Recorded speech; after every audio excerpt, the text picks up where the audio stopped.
తాళం వేసిన ఇళ్లలో దొంగతనాలు చేస్తున్న ఇద్దరు దొంగల్ని అనంతపురం రూరల్ పోలీసులు అరెస్టు చేశారు. ఈ ఇద్దరు దొంగలు జైలులో స్నేహితులుగా మారి బయటకొచ్చాక జల్సాల కోసం తాళం వేసిన ఇళ్లను టార్గెట్ చేసుకుని మరీ చోరీలు చేస్తున్నట్టు రూరల్ సీఐ శేఖర్ తెలిపారు. అనంతపురం సమీపంలోని పాపంపేటకు చెందిన చిన్నబాబు సైకిళ్లు, చిల్లర దొంగతనములు, ఏటీఎంలను పగలగొట్టి అందులో ఉన్న డబ్బులు దొంగతనం చేసేవాడు. ఓ కేసులో అరెస్టు అయిన చిన్నబాబు రెడ్డిపల్లి జిల్లా జైల్లో ఉంటూ ఉన్నాడు.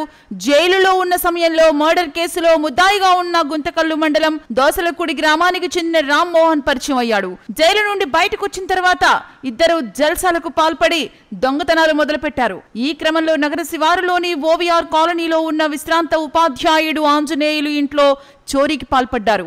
ఈ కేసును సీరియస్ గా తీసుకున్న పోలీసులు ఇద్దరు నిందితులను అరెస్టు చేశారు.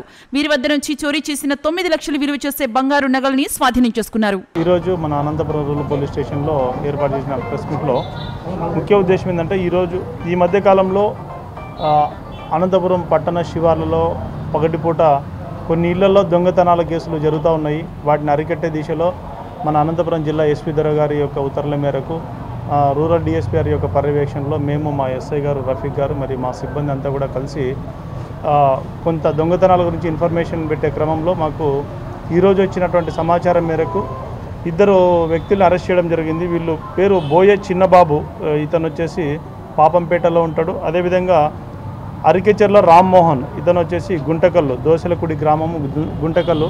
వీళ్ళు గతంలో కొన్ని కేసుల్లో ఇన్వాల్వ్ అయినారు. వీళ్ళు రెడ్డిపల్లి జైల్లో ఉన్నప్పుడు ఒకరికొకరి స్నేహం ఏర్పడి ఆ తర్వాత ఈ మధ్య కాలంలో బయటకు వచ్చారు. బయటకు వచ్చిన తర్వాత మళ్ళీ వీళ్ళు కొంచెం జల్సాలకు ఎక్కువ అలవాటు పడిపోయి ఈజీ మనీకి అలవాటు పడిపోయి ఇట్లా ఇండ్లకి పైన దొంగతనాలు చేయడం అనేది ఇలాంటి జరిగింది. 13వ తేదీ మాకు ఓవీఆర్ కాలనీలో ఒక కంప్లైంట్ వచ్చింది. ఆ కంప్లైంట్ మేరకు కేసు రిపోర్ట్ చేయడం జరిగింది. అందులో భాగంగా ఇన్వెస్టిగేషన్లో భాగంగా కేసు నమోదు చేసినటువంటి ప్రాపర్టీ అంతా కూడా ఈరోజు వీళ్ళ దగ్గర నుండి రికవరీ చేసి వాళ్ళంతా కూడా అరెస్ట్ చేసి కోర్టులో హాజరుపరచడం జరుగుతుంది. మొత్తము ఒక సుమారుగా 90 గ్రాములు వర్త్ ఒక 9 లక్షల ప్రాపర్టీ వరకు.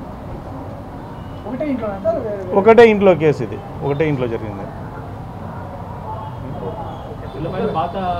వీళ్ళ పైన గతంలో కూడా కేసులు ఉన్నాయి. ఈ చిన్న బాబు పైన గతంలో నార్పలలో ఏటీఎం కేసు ఉంది.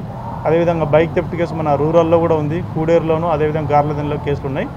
ఇతని పైన రామ్మోహన్ పైన గుత్తిలో కేసు ఉంది. అదేవిధంగా గుంటకల్ 2 టౌన్లో కూడా కేసులు ఉన్నాయి. ఇతని పైన గతంలో క్రైమ్ హిస్టరీ వీళ్ళకు ఉంది. Thank you.